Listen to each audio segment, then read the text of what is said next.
kulanti wacan oo wanaagsan saaxiibayaal ku soo dhawaada durdurka wararka.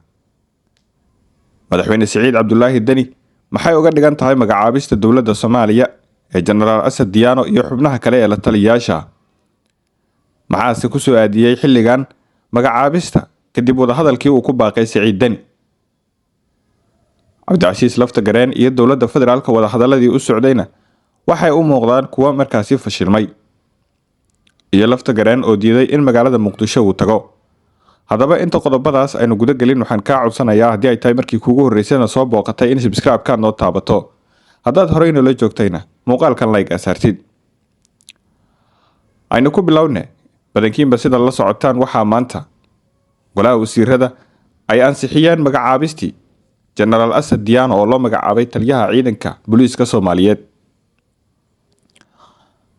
iyadoo xilkaas laga qaaday taliyihii hore ee ciidanka booliiska General Sulub oo ka soo jeeda Jubbaland.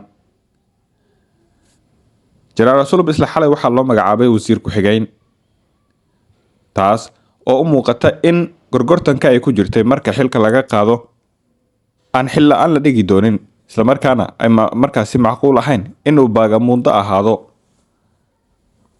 isla markiiba ra'iisul wasaarahana uu kaga jawaabay wasiir ku-xigeenka wasaaradda gaadiidka oo isla xalayba loo magacaabay.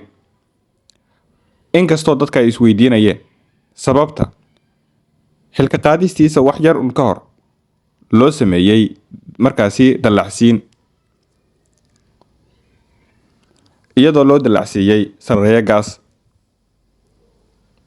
inkastoo dadka arrimaha ciidanka wax ka yaqaana ay ku tilmaameen arrin aanan markaasi habbooneen in sarkaal markaasi shaqada laga qaadayo oo hadiiba ay tahay in la dallacsiinayo oo shaqo fiican uu qabtay ay ahayd in loo dhaafo.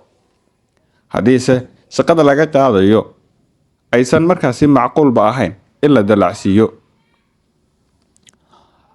haddaba aynu u gudubna ujeedkeena. maalmo ka hor waxaa magaalada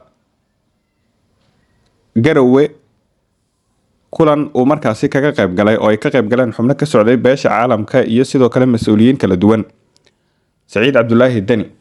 halkaas oo hadal uu ka jeediyay waxa uu ku sheegay in uu wadahadal u yahay in uu diyaar u yahay wadahadal uu la galo dowladda federaalka Soomaaliya. waa Siciid Dani ood garanayseen in muddo uu dagaal ba'an kula jiray dowladda federaalka oo dagaal siyaasadeed tan iyo intii Xasan Sheekh loo doortay madaxweynaha Soomaaliya, oo waliba u sii dheertahay xilligii Farmaajo uu sidan oo kale laf dhuun gasho ku noqday. Siciid Cabdullaahi Dani ayaa mar qura afkiisa laga maqlay isagoo leh waxaan diyaar u ahay wadahadal aan la galo dowladda federaalka. dadku waxay isweydiiyeen maxaa keenay in uu isdhiibo Siciid Dani. haddaba wax yar aan kula wadaago.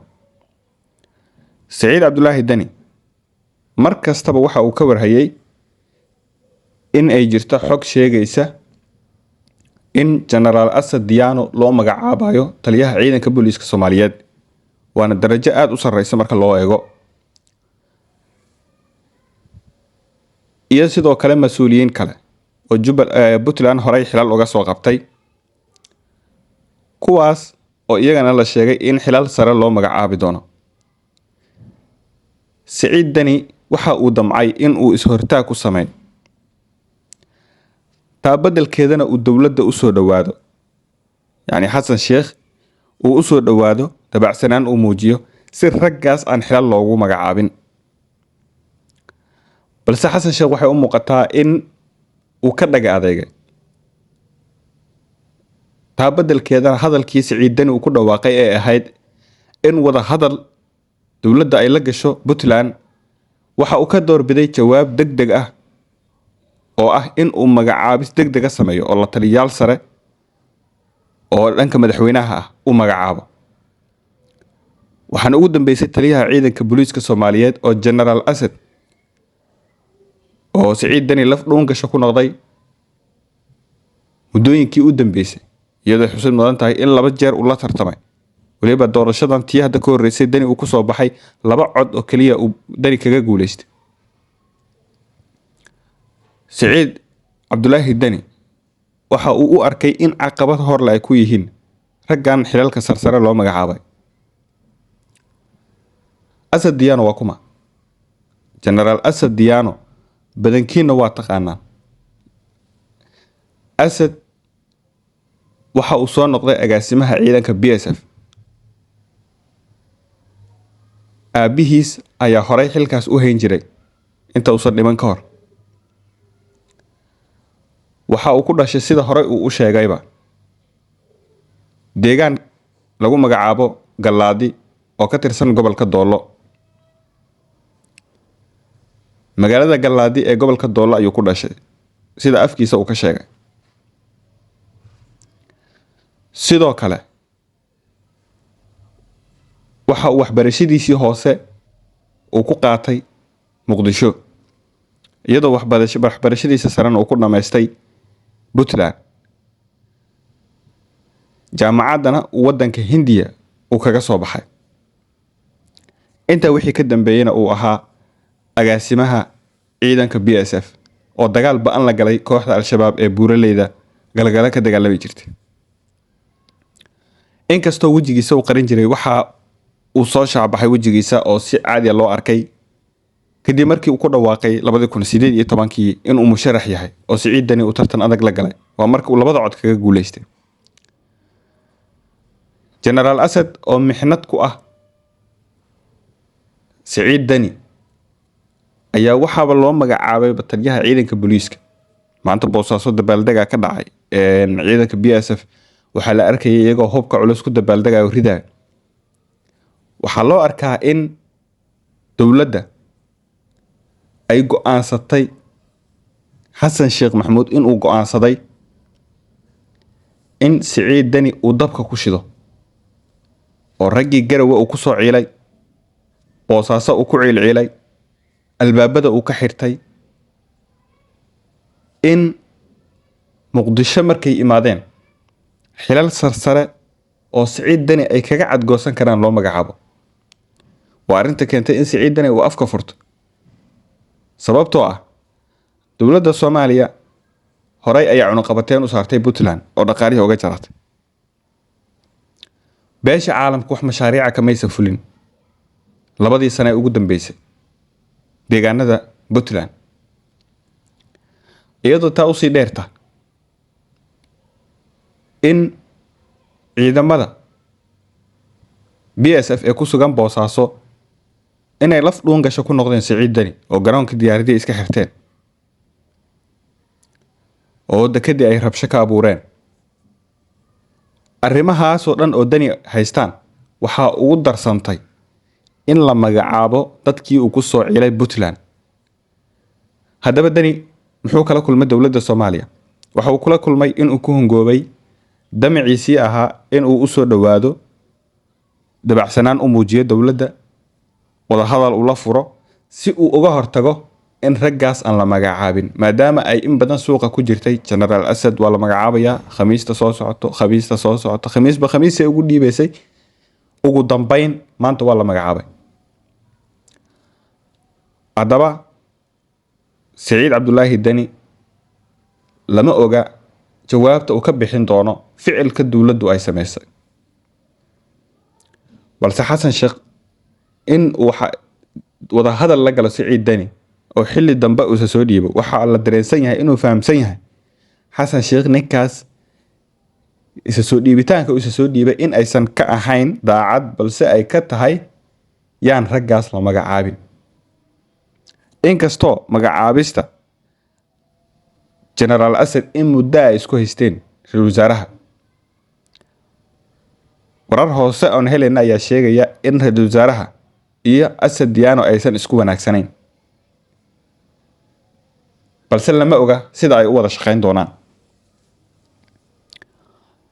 haddaan halka uga gudubno khilaafka dowladda federaalka iyo Puntland, idinka ayaan idin deenayaa sidee idila tahay in madaxweyne Xasan Sheekh uu magacaabo rag laf dhuun gasho ku noqday Siciid Cabdulaahi Dani. haddaan u gudubno Cabdicasiis Lafta Gareen, waxaa xusid mudan in shalay garoonka diyaaradaha ee Muqdisho laga celiyay xildhibaan Ciirow nin lagu magacaabo oo ka soo jeedo Koonfur Galbeed. xildhibaanka ayaa la sheegay in uu ka mid ahaa dadka aadka ugu dhadhow Cabdicasiis Laftagareen. tallaabada dowladda ay qaaday inkastoo siyaasiyiin badan ay ka hadleen oo Cabdiraxmaan Cabdishakuur uu ka mid yahay kuna sifeeyeen ku takrifal awoodeed, yaa waxaa loo arkaa in isu soo dhawaashihii inkastoo heshiis rasmi ah oo Laftagareen iyo Xasan Sheekh ay gaareen uusan jirin, in meesha ay ka baxday isu soo dhawaashihii. warar hoose oo shabakada durdurka wararka ay helayso ayaa sheegaya in Cabdicasiis Laftagareen uu si cad u sheegay in Muqdisho uusan tagaynin. waxaanu sheegay in la heli karo goobo kale sida Garowe in la isugu tagi karo, Baydhabo la isugu tagi karo, Dhuusamareeb la isugu tagi karo iyo Kismaayo, balse aysan jirin sabab qasbayso in Muqdisho waliba kaligiis uu u tago iyadoo madaxda kale xataa aysan ahayn dowlad goboleedyada. waana arrimaha keenayo in Cabdicasiis Laftagareen uu dowladda uu kaga cawdo. warar hoose aan helayna waxay sheegayaan in Laftagareen iyo Xasan Sheekh khilaafkooda uu marba marka ka dambeyso uu sii kordhayo. waxaa lagu wadaa in madaxda kale ee dowlad goboleedyada ay maalmaha soo aadan tagaan magaalada Muqdisho.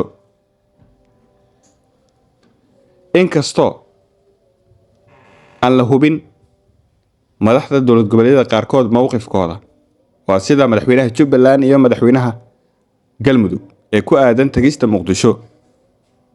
inkastoo warar hoose aan helayna ay sheegayaan in Qoorqoor uu beesha caalamka ka ogolaaday una sheegay inuu tagayo Muqdisho wax shuruuda uusan ku xirinin.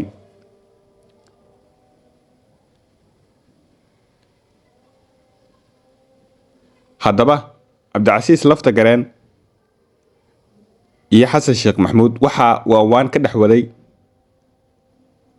Laftagareen sodogiis waa taliya shubka, waxayna u muuqataa in uu ku fashilmay taliya shubka in uu miro dhalo isu soo dhawaashihii iyo wada hadaladii khadka taleefanka ee Laftagareen iyo Xasan Sheekh Maxamuud. dowladda tallaabooyinka ay qaaday ee xanibaadana waxay cabsi ku sii abuurtay Laftagareen. lamberriba hadduu xamar tago sida xildhibaanadaba loo leeyahay kama dhoofi kartaan garoonka, waa la dhihi karaa maadaama sharciyadii uu ku maamulayay Koonfur Galbeed state ay ka dhamaatay, waana midda uu ka cabsi qabo Laftagareen. haddaba hadna nala dhameysatay muuqaalkood nala joogtay, maxay kula tahay khilaafka iyo kala durugsanaanta mar kale soo dhex gashay Koonfur Galbeed iyo dowladda Soomaaliya? aragtidaada qaybta faallada noogu reeb. wassalaamu calaykum.